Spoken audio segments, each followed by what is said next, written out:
All right, how's it going? Welcome back to another video here in the series on differential equations.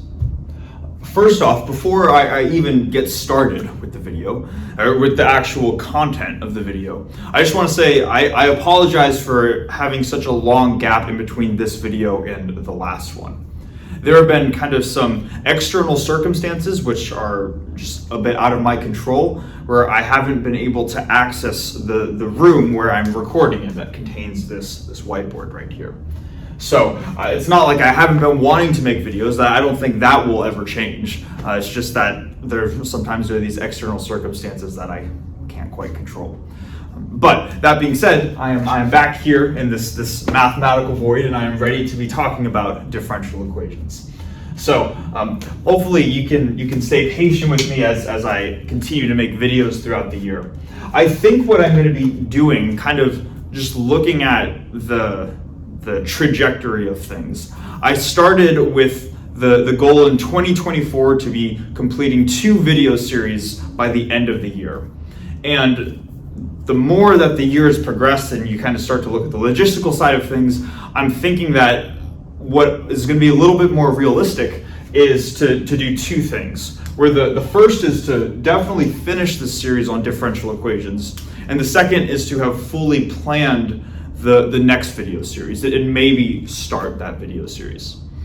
So I think I need to kind of reset my expectations a little bit, but hopefully that still makes sense. And I still want to be making videos. I have no plan on stopping doing this. It's definitely enjoyable for me. So that was the first thing. Just want to say thank you for being patient with me, and we are back now, ready to be talking about differential equations. So we are here on this section called second order differential equations. And just to give a little bit of a recap of what we've been doing so far, we started by just defining what a second order differential equation is, and then we kind of mirrored the structure that we went through in the section on first order differential equations. And that was where we started with this nice simplistic case of a second order differential equation which is homogeneous, linear, and has constant coefficients, and we describe how to solve that type of equation. And then once we understand how to solve that type of equation, then we have started to say, okay, well, let's start to take off some of those training wheels, some of those convenient properties of differential equations. And in the more recent videos, we've talked about how to solve non-homogeneous second order differential equations. And then we've talked a little bit in this section about how to solve differential equations with non-constant coefficients. All right. So that's been the outline so far, and I want to kind of just describe where this is going. So in the section on first order differential equations, we kind of started with those 2 properties, and then we just sort of scratched the surface on nonlinear first order differential equations. And we talked about a couple of convenient types of nonlinear differential equations. These differential equations that, although they were nonlinear, they were still either they had an analytic solution or the solution was relatively easy to solve for or just conceptually understand with graphs or these solution curves. So that might seem like that's what we're going to be doing right now, but there's some machinery that I want to, or some mathematical techniques that I want to hold off on until the end of the section before kind of talking about these nonlinear second order differential equations. So that is where we're going to have a slight difference from how we did the section on first order differential equations and how we're going to be doing this section right here. So that naturally leads to the question of, well, what are we going to be covering in this video? And you might be able to tell by the title of the video, but this is going to be split into 2 parts. The first is going to be looking at a specific type of differential equation called an equidimensional equation. We are not going into the non-linear regime. It is still a linear differential equation, but it is an example of a second order differential equation with non-constant coefficients.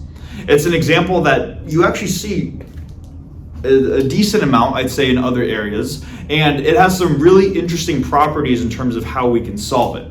So I want to spend some time talking about the equidimensional equation and more generally just its properties as the first half of the video. And then for the second half of the video, we haven't done a whole lot with difference equations in this video series so far, the finite counterpart of a differential equation. So that's what we're going to be going into the second half of the video, describing what they are, how to solve them, and then a quick example to end the video. Okay. So hopefully all that makes sense. It's a lot of talking without any writing so far, right?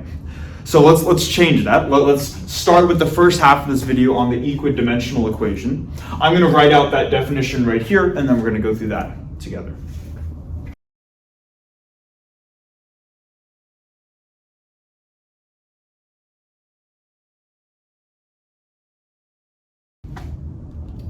Okay, so we have the definition here for an equidimensional equation. So let's go through that together. It says here that a second order differential equation is considered equidimensional if it has this mathematical form right here, where we have ax squared y double prime plus bx times y prime plus c times y equals some right-hand side function f of x. And then here, the variables a, b, and c are all just constants, they're all scalars. Okay. So this is what an equidimensional equation looks like. And just, I guess before we go into anything, let's make sure that we understand how to classify it. I think the most obvious thing is that we have, in the general case, a non-zero right-hand side. So the equidimensional equation is allowed to be non-homogeneous because of this term right here. Then, if we were to ask, do the coefficients need to be constant or not? What we would be doing is we'd say, well, let's look at this coefficient ax squared and this coefficient b of x, or b times x right here. The ultimate solution to this differential equation is itself the function y of x. So y is the dependent variable, x is the independent variable.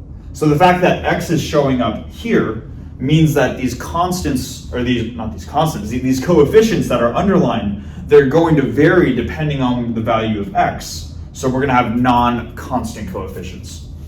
So the equidimensional equation, in the general case, it can be non-homogeneous, and by definition, it has to have non-constant coefficients.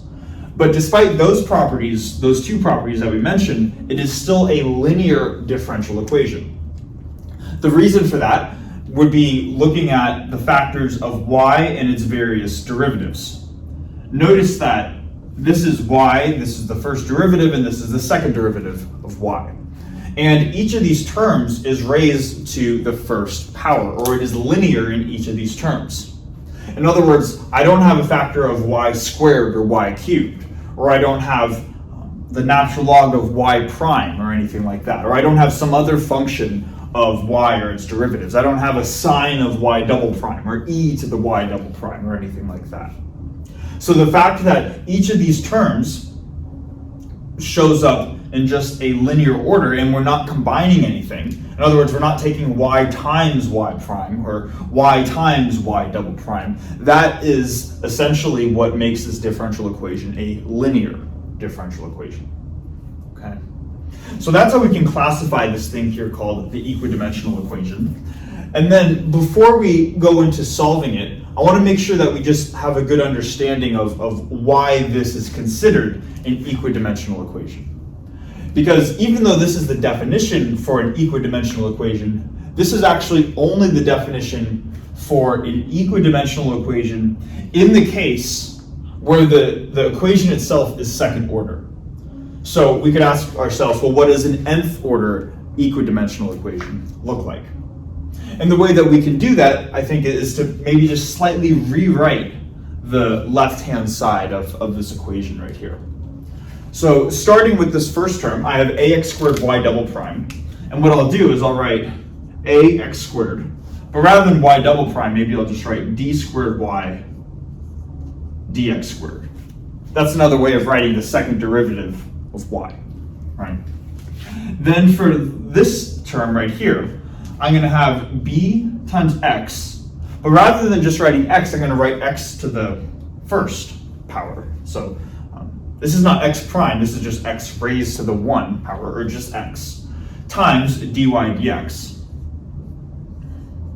And maybe to make this very obvious, rather than just writing dy dx, I'll write these 1's right here.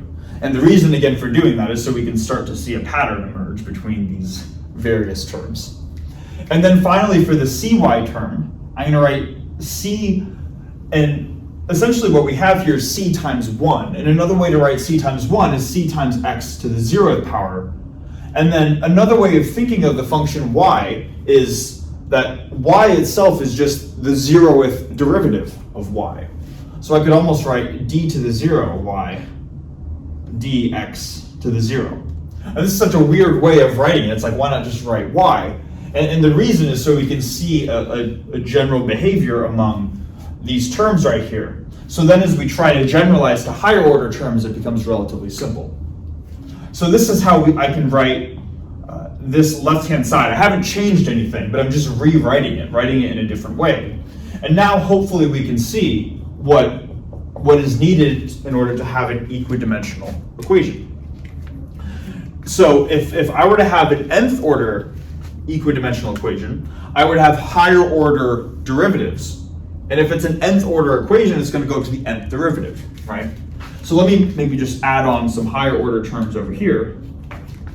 And if it's nth order, my highest order derivative is n. So I have d and y dx to the n. And we could ask ourselves, okay, well, what is needed in front of here in order to become an equidimensional equation? And notice that with each of these terms on the left-hand side, I have some constant, and here it's a, b, or c, times x, the independent variable, raised to some power. So let's write just some constant, doesn't matter what we call it. I'll call it alpha, but you could call it whatever you want. I have alpha, a, b, c, whatever. So I have some constant, and then I'm going to need to take factor of x and raise it to some power. And hopefully it's clear by looking at these terms right here that the power of x needs to match the order derivative that it's multiplying, right? So if I have an nth order derivative, then I have alpha times x to the n times the nth derivative of y. And then just to make sure that we're clear on the pattern here, an equidimensional equation is not just defined by having this power match this derivative for the highest order term. In other words, it's not only this term that needs to have this structure, but every subsequent term after that. Notice for the second order case, where n equals 2, the second order derivative term right here had that structure, but so did the first order derivative term, and so did the 0th order derivative term. They all had this structure right here.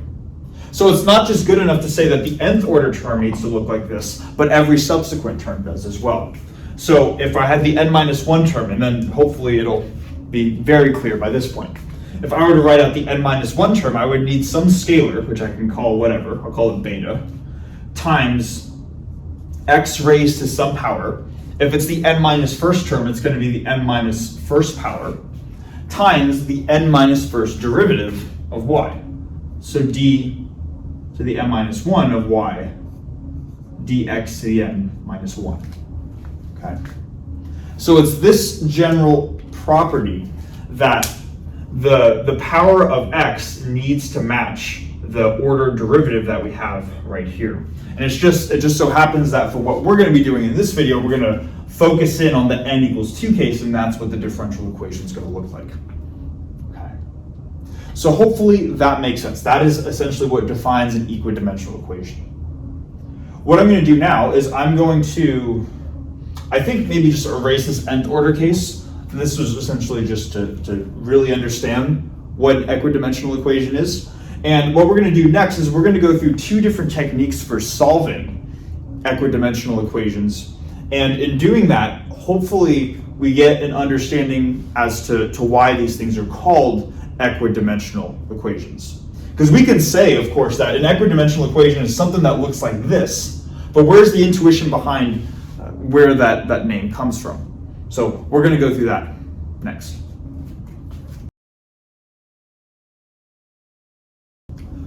Okay, So we have the first technique that we're going to use to look at how to solve the equidimensional equation, which is to make use of this tool from linear algebra called eigenfunctions.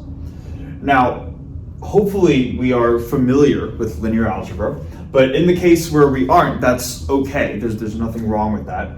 Just know that you're going to have to accept the final result that we have down here at the bottom. You'll just have to accept that it's a true statement. Okay. And the logic for why it's a true statement will be some linear algebra based work going from here down to here. Okay. So for those of us that are familiar, or at least vaguely familiar with linear algebra, hopefully the term eigenfunctions sounds somewhat familiar to us. But in the case where it doesn't, that's okay. We'll maybe just go through a quick review of what eigenfunctions are, and then we'll show how to use them to solve the equidimensional equation. Okay. Now, I should mention here too that solving this equidimensional equation by using eigenfunctions is going to be particularly useful in the case where we're looking at the homogeneous version of this equation. In other words, where f of x is simply set to 0. So maybe let's even write that real quick. So it's going to be particularly useful when solving ax squared y double prime plus bx y prime plus cy equals 0. And let's just keep in mind here too that even in the case where we have a non-homogeneous equidimensional equation, the solution to any non-homogeneous differential equation is going to take on a sum of two terms, right? The solution y is going to be a y sub c term plus a y sub p term. So even when solving the non-homogeneous version, we always need to solve the homogeneous version, which is why this is going to be so useful here. And then I think also when using eigenfunctions, it's going to be by using eigenfunctions, it's going to allow us to see why this is called an equidimensional equation. Okay. But first, maybe before we even start looking at eigenfunctions, let's just make sure we understand what this term means. So if we've taken linear algebra before, we might have, whether or not we've heard of eigenfunctions, hopefully we've heard of eigenvectors and eigenvalues. And let's just quickly summarize what those things are. So if I have some matrix A, and I were to multiply this matrix A by some vector V, so I have A times V, and then let's suppose that V is an eigenvector of the matrix A, then what that tells us is that this product, A times V, is not just equal to any random output vector, but it's equal to a very special type of output vector. And that special type of output vector is actually V itself multiplied by some scalar, lambda. Where here we would say that lambda is the eigenvalue that corresponds to this specific eigenvector, V. Okay. And the basic idea here that we want to keep in mind when going from this case to what we're actually going to be doing is that when working with eigenvalues and eigenvectors, what the picture here is that you start with a vector V, and then if you take V, multiply it by some transformation, which in this case is a matrix A, the way that V transforms, if it's an eigenvector, is it just transforms to a scaled version of itself. So that property is the property that's going to generalize to what we're working with right here. And we've actually seen this earlier on in the video series where we talked about the eigenfunctions of the derivative operator. Okay? And maybe let's just remind ourselves of what's going on there. So this picture AV equals lambda V often gets used when working with these finite dimensional vector spaces like Rn or Cn. But in the case where we have a different vector space, where maybe now the vectors no longer look like this, but maybe they're functions, we can have vector spaces called function spaces. And rather than having a matrix as an operator, you could have a different type of operator like a derivative. So we learned way earlier on in this video series that if we replace A with the derivative, we could ask ourselves, what is this corresponding V, this corresponding function that acts as the eigenfunction to the derivative operator. And we saw that that was the exponential function. And let's see why. We saw that if we take the derivative of some exponential function e to the lambda x, that's like a multiplying v right here. If the exponential function is an eigenfunction of the derivative, then we should get some scalar times the eigenfunction e to the lambda x as the output. And let's see what we get. So what happens when you take the derivative of e to the lambda x? Well, from chain rule, a factor of lambda comes out front, but then the derivative of the exponential function is just itself. So we have lambda times e to the lambda x. And notice that this structure mirrors the structure that we see right here, right? We have a times v equals lambda times v. So we've already seen earlier on in the video series that the exponential function is an eigenfunction of the derivative as an operator. Now, we could say, okay, sure, but how does that relate to what we're doing here with the equidimensional equation? And what we're going to see is that the equidimensional equation is really just a sum of terms that are slightly different operators from the derivative. Because in each of these terms, we do have the derivative of y, but we also have some prefactor that comes out front. And we can show that this will be true for any order term in here, but let's just start with the first order term, bx times y prime. So in that case, we're going to have a factor of b out front times x times the derivative. And now this overall product of a scalar times x times a derivative is going to act as our new operator, or our new matrix, or I guess new analog to a matrix. But rather for a finite dimensional vector space, it's going to be for a function space, okay? And I should mention too that we don't really need the factor of b here. It shows up here, but the main piece of this is that the operator is x times the derivative, and the scalar will naturally transfer over. Basically, I'm saying if we had a b over here, we would have a b over here. If we erase the b here, we would erase the b here. But we'd erase the scalar. The main important thing is we want to ask ourselves, what is the eigenfunction of this operator? And in the general case, what is the eigenfunction of the nth order term, x to the n times the nth derivative, like this, okay? So it's a slightly different question than just the derivative by itself. And maybe let's ask ourselves, well, is the exponential function was an eigenfunction for just d dx? Is the exponential function still an eigenfunction for x times d dx?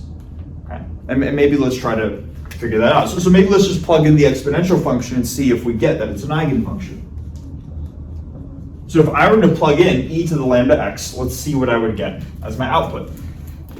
Well, I still have a factor of x out front, and then I need to compute this derivative, which we've already done. So this is lambda e to the lambda x. Or if I were to write it more compactly, I'd have lambda x e to the lambda x, like this.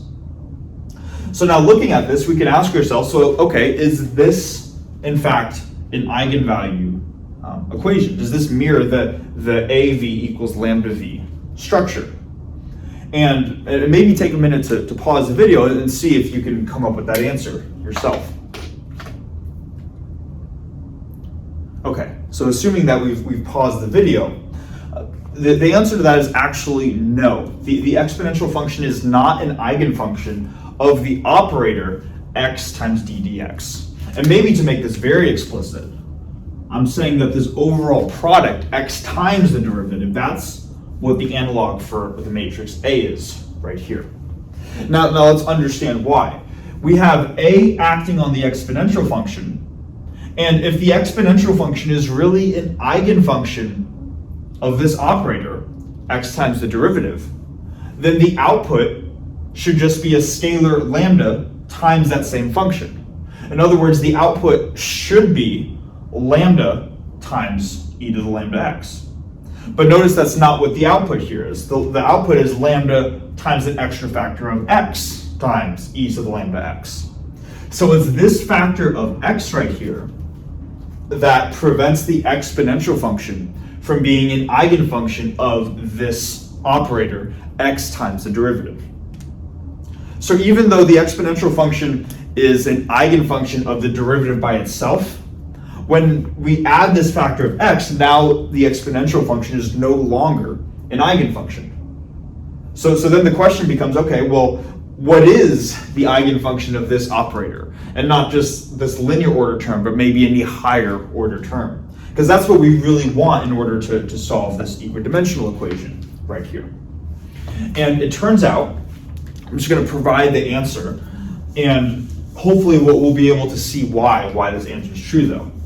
So rather than the exponential function being an eigenfunction, it turns out that just some polynomial, x raised to some power, is the eigenfunction for x times the derivative. And let's see why. So what I'm going to say is that if this is my operator, the eigenfunction is x raised to some value k. K is an integer. All right. Now let's see why. If I were to just apply this operator on x to the k, I'm going to have my factor of x out front, and then I'm going to need to take the derivative of x to the k. And that's simply just going to be, from power rule, right? K times x to the k minus 1. All right, that's the derivative of x to the k, this thing right here. So if I were to rewrite this, I have a power of x here and a power of x to the k minus 1. I can combine this term with this term, keep the k constant out front, and get k times x to the k. And now let's take a minute to see what we have here. We have this operator acting on x to the k, kind of like a times v. And now that equals some constant times the same input here, some constant times x to the k, which is like our lambda times v right here. So it turns out that this polynomial right here is going to be an eigenfunction of this operator. Now let's maybe do it for a higher order term, and hopefully we'll see how this generalizes. Let's do it for the x squared y double prime term. Or in other words, let's now take the case where our operator is no longer x times the derivative, but x squared times the second derivative, like this. Okay. So if we have x squared times the second derivative, we ask ourselves, what's the eigenfunction of this operator? Turns out it's also x to the k, because we're going to have x squared, and then we would say, okay, well, what do we get after we take two derivatives of x to the k? Well, after one derivative, we get k times x to the k minus 1. If we were to differentiate this term, yet again with respect to x, we would get k, so let's write this, we get k times k minus 1 times x to the k minus 2, like this. If we rearrange terms, let's move all the k factors out front. I'm going to get k times k minus 1, these guys right here. And then let's combine powers of x. I have x to the k minus 2 times x squared. That's k minus 2 plus 2, or just x to the k. So notice something interesting here, that this polynomial x to the k is an eigenfunction of this operator with an eigenvalue k, that is the scalar in front of the polynomial. For a higher ordered operator, the eigenfunction is also x to the k, except now this eigenfunction has a different eigenvalue than it did for this operator. Okay, so there's a lot of things going on, but let's make sure we understand what this is saying here. We're saying that x to the k, the polynomial, is going to be an eigenfunction for this the first order operator, the second order operator, or any order operator in the equidimensional equation. But while the eigenfunction remains the same for these different operators, the corresponding eigenvalue changes as you go from operator to operator. Okay, so that's just something to keep in mind if we're familiar here with linear algebra. Now, what what I'd like to do here is to maybe try to make sense of why this is called the equidimensional equation.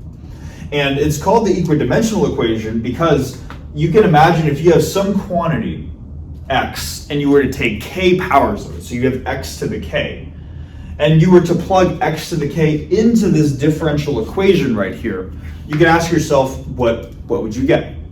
And maybe let's actually do that, and we'll do that over here. So I'm going to take my eigenfunction eigenfunction as my guess to the solution to the homogeneous differential equation. Let's write that out. My guess for what y needs to be is I'm going to say that y of x, my function, or I guess this is all for the homogeneous version, right? So let me say y sub c of x.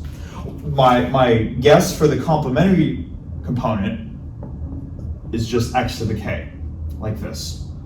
And now let's plug x to the k back into the equidimensional equation and see why it's equidimensional, all right? If I plug x to the k into this first term right here, I'm going to get a times x squared times the second derivative of x to the k plus bx times the first derivative, or just the derivative of x to the k, plus, and I'm running out of room here, plus c times just the function itself, plus c times x to the k equals 0 on the right-hand side. Now let's just evaluate each of these two terms right here.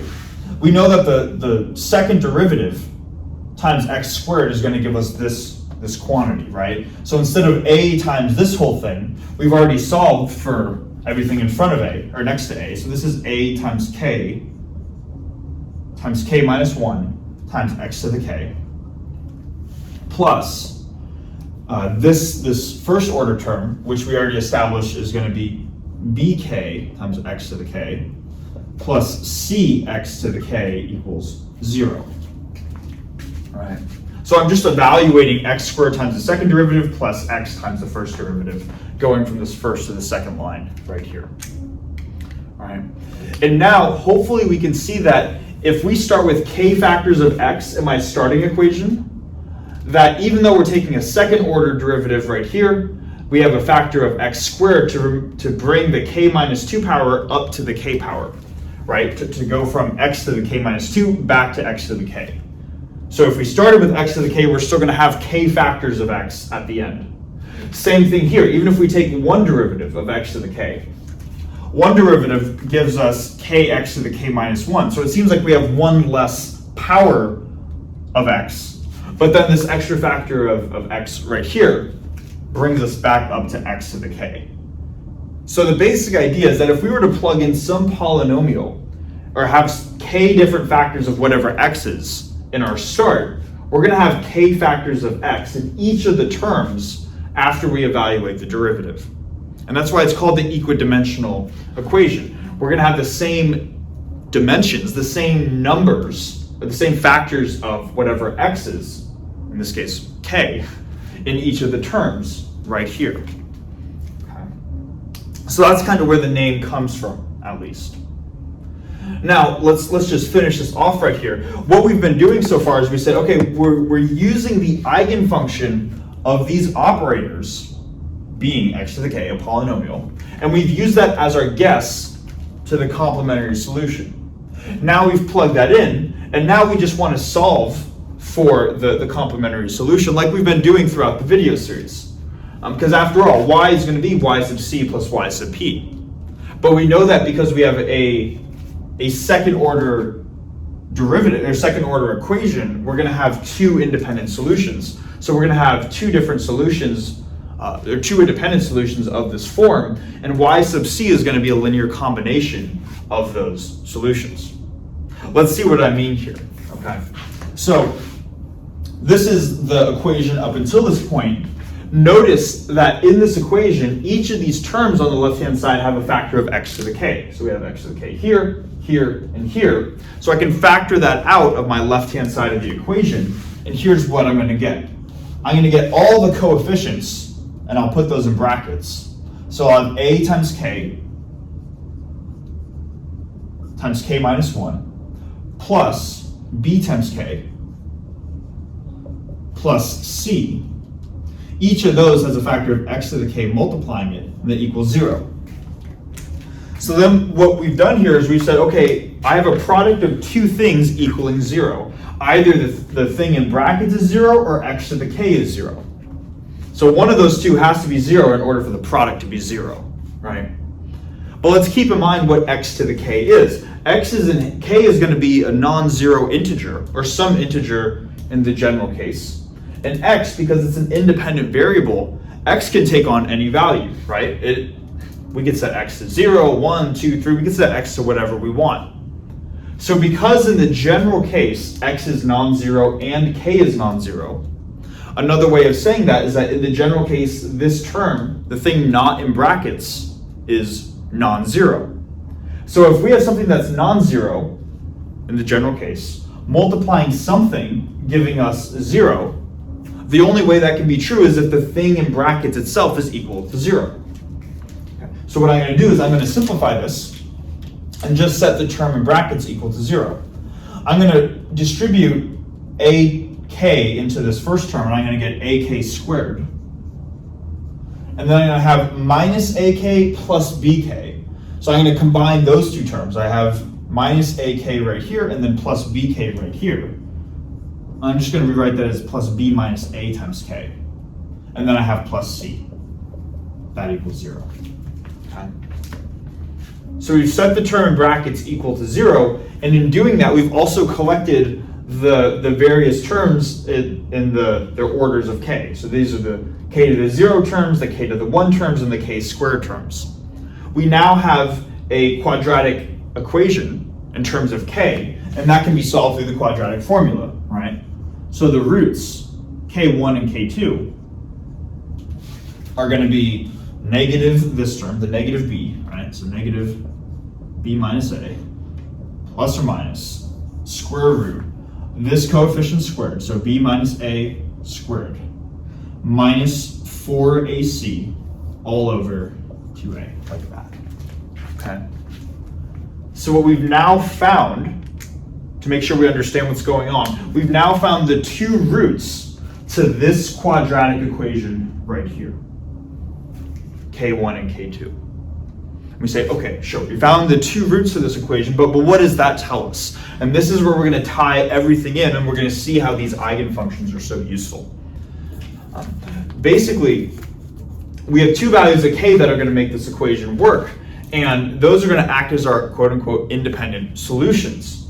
So then what we can say our solution is for the complementary equation is simply going to be as follows. We're going to say that y sub c is going to be some coefficient c1 times x to this first value, x to the k1, plus another coefficient c2 times the other polynomial x to the k2. And this is the first step to solving the equidimensional equation. What you would do is you would break it into y sub c and y sub p. And for y sub c, rather than just assuming the eigenfunction is an exponential function, in this specific case, we assume that it is a polynomial, and then we solve for what the values of k need to be. They're going to be two different values because we have a quadratic equation for k right here, and this is how we get the y sub c component to this equation. That was a lot of words. If we're not familiar with linear algebra, basically, all you need to know is that if this is the differential equation, it's homogeneous, or it's non-homogeneous, so you need to solve for y sub c and y sub p. And this is going to be the y sub c solution, where you can solve for k1 and k2 through the quadratic equation right here, where a, b, and c are all defined within the equation. That's the first part of this. So I'm going to erase the board now, and I'll keep this information right here, and then I'll show how to solve the second part, the non-homogeneous, the y sub p part, next.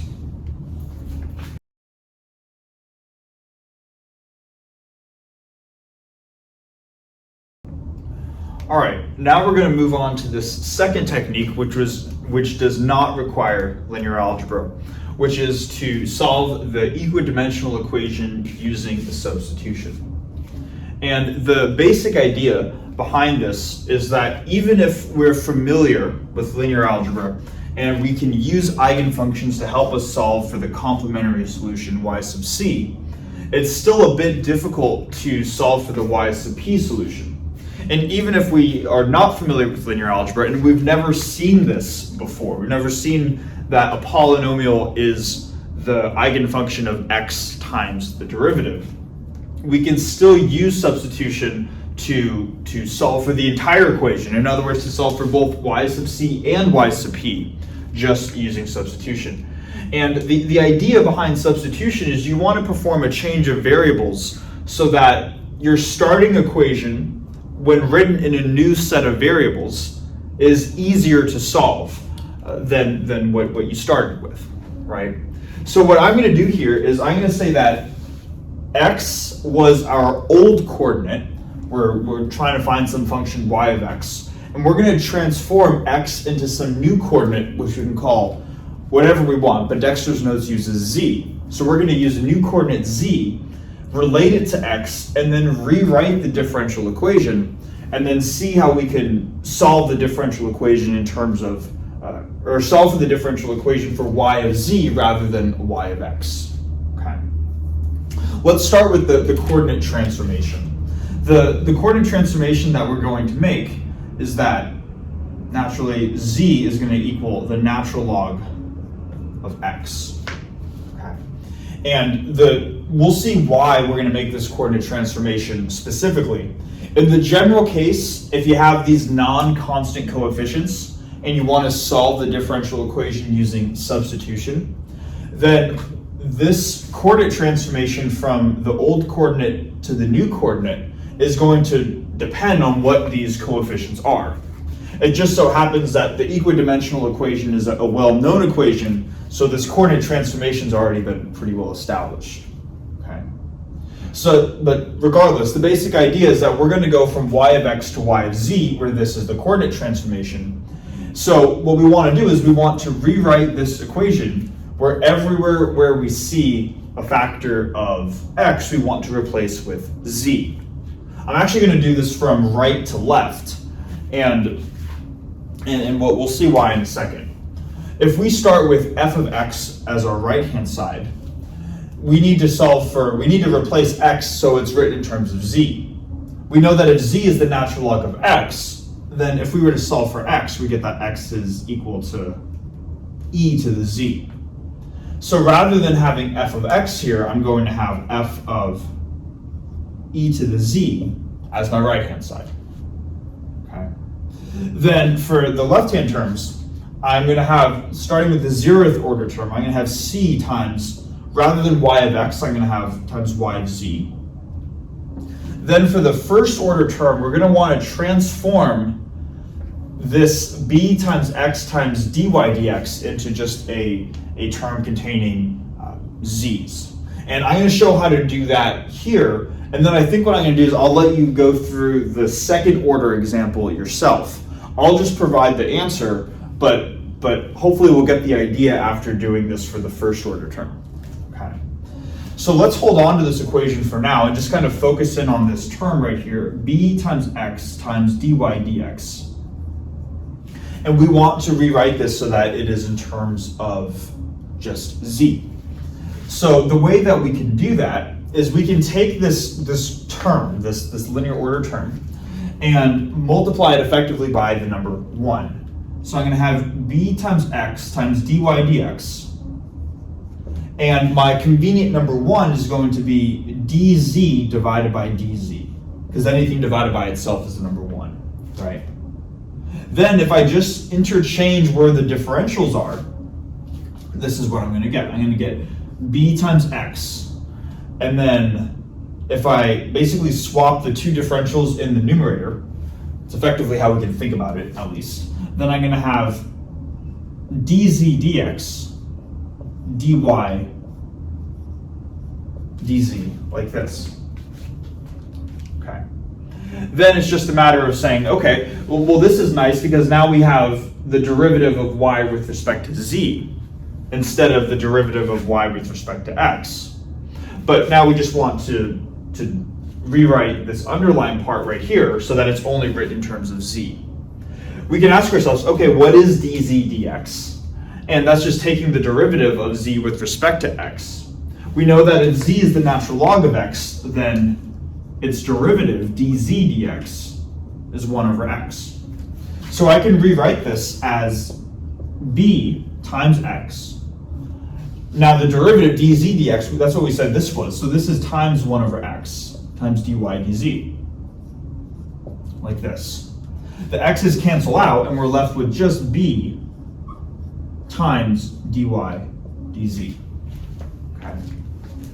So essentially what we're doing is we're performing chain rule on this quantity right here, and hopefully that looks familiar from calculus. But if not, that's how we can transform this derivative with respect to x into a derivative with respect to z. And we can already see why this coordinate transformation is useful, right? Because in the x-coordinate system, we have b times x times dy dx. We have a non-constant coefficient. Whereas here, when we now work in the z-coordinates, now we just have a constant b times the z derivative of y. So we're seeing how we're able to simplify this equation a little bit by performing this coordinate transformation. Now, in order, I feel like this video is already going on pretty long. In order for this not to go on incredibly long, I'm going to let you do this coordinate transformation for the second order term by itself, where you would perform this similar process. And when you do that, you're going to actually get when you transform this into the z coordinates, you're going to actually get two terms out of this. You're going to get a second order derivative term, a d squared y dz squared term, and then you're also going to get a first order term as well. I think what I'll do is maybe I'll write out what that process looks like down here, and then I'll let you go through the simplifications for it. And then after that, then we'll just write out the overall result and continue from there. But if we had this term and we wanted to rewrite it in terms of z, we could take ax squared d squared y dx squared like this, and we can rewrite it as this coefficient out front, ax squared, times the second derivative is just the derivative of the first derivative. So we could say that this is just d dx of dy dx, like this. And then it's just a matter of performing chain rule going for this term and for this term, converting d dx into d dz using this right here, and then taking dy dx in a similar manner and getting something like this. When you eventually do that, you're going to get a times d squared y dz squared minus a times dy dz. Okay. So this is what you should get when you perform the coordinate transformation, and then as a final line down here, I'm just going to write what this overall equation is when written in the z coordinate system. So when written in terms of z rather in terms of x, you're going to get a times d squared y dz squared plus, let me erase some of this over here, plus b minus a dy dz plus c times y of z equals f of e to the z, like this. Okay. So I'd recommend, as a calculus exercise, if this is still a little bit unfamiliar to us, maybe practice taking this differential equation, performing the coordinate transformation, or this substitution right here, and see if this is what you get as the output. Now, we're not going to finish this off here to really connect all the dots, because ultimately the goal is to figure out how do we solve this type of equation, right? And if we're given this equation, what we've just said in a lot of words is that we can perform a coordinate substitution to now rewrite the differential equation so it looks like this. And at this point, I would say we already have the tools to solve this type of differential equation. Because let's even look at this for a second and just try to classify what this differential equation is in the new z coordinate system. we can still see that we have this non-zero right-hand side, so it's non-homogeneous. Then, if we look at the coefficients in front of each of the y terms and its derivatives, these are all constants, because a, b, and c are constants, right? We have a, we have b minus a, and then c. Those are all constants. So we have a non-homogeneous differential equation, but fortunately it has constant coefficients. And then furthermore, we don't have any higher powers or functions of y and its various derivatives. So really what we have here is we have a linear differential equation. It's linear, non-homogeneous, and it has constant coefficients. But we know how to solve differential equations which are linear and have constant coefficients. That's what we did in the last video. So then solving this differential equation is just a matter of solving y of z equals y sub c of z plus y sub p of z through the standard methods that we've been talking about so far. And what I'm not going to do it in this video, but what I'd recommend doing, because the solution is still a sum of two terms, right? It's a sum of y sub c and y sub p. I'd recommend going through the process for solving for y sub c using what we already know, where we say that the guess is an exponential function. And then when you end up plugging that exponential function in and solving for, it's like e to the lambda 1x plus e to the lambda 2x, right, that linear combination for y sub c. If you go through that process, you're going to see that this term right here is actually identical to this term right here. So whether you get to the y sub c term through first a coordinate substitution or just by using eigenfunctions, this is what your y sub c component should still look like at the end of the day when written in terms of the x coordinates. Okay. Then solving for y sub p, that's just doing what we did in the last video. So then the idea is once you have y sub c, y sub p, you add them together. That gives you an overall expression for y of z. And then once you've solved for your overall expression for y of z, then you just replace z with the natural log of x everywhere in the solution, and then you'll have your overall solution to the equation. Okay. So a lot of steps going on, but hopefully we can broadly categorize the two main ways here for classifying classifying how to solve the equidimensional equation. Okay. Now, I realize that probably could have been a whole video in itself, but I did promise we will go on to difference equations. So let me quickly erase that. We're going to cover difference equations, and we'll see how to solve really second order difference equations, but in the process we'll also see how to solve first order difference equations as well to finish off the video. Okay, so I said that the second half of this video would be on difference equations, but as I was filming the video, it felt like it was going on long enough to where we could split it into two separate videos. And really, the equidimensional equation and difference equations are not inherently connected to each other. They're slightly connected to each other if you think about eigenfunctions of the operator x to the n times the nth derivative, but other than that, there's not a massive connection between them. And I think what I'd rather do, even though I said it earlier in the video, is I'd rather just call the video now, save difference equations for the next video, and then we can really spend a lot of time just looking at difference equations, rather than me feeling like a lot of this has to get rushed because we've already been however many minutes we are into the video. Okay. So hopefully you can be patient with me. It's been a little while since I've recorded a video, and I'm not going to get things perfect, right? I had like a little outline, but then sometimes things take a little longer to explain. So I think I'd rather do that. Okay. So yeah, thanks so much for watching. I'm hoping to get back to recording normally and regularly going forward for the next couple of months at least.